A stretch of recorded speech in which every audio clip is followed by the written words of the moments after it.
I'm gonna do a before and after for sound for this 2024 CVO ST. Right now it has the stock Screaming Eagle titanium exhaust on here.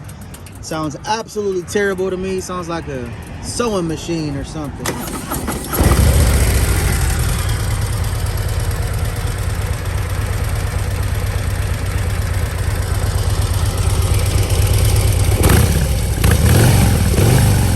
That's it. That's all it has. That's it.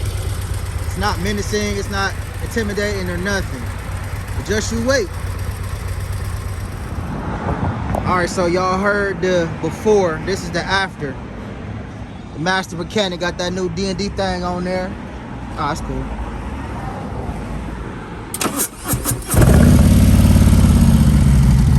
I ain't even rev it up and it already sounds more aggressive. It sounds like an actual motorcycle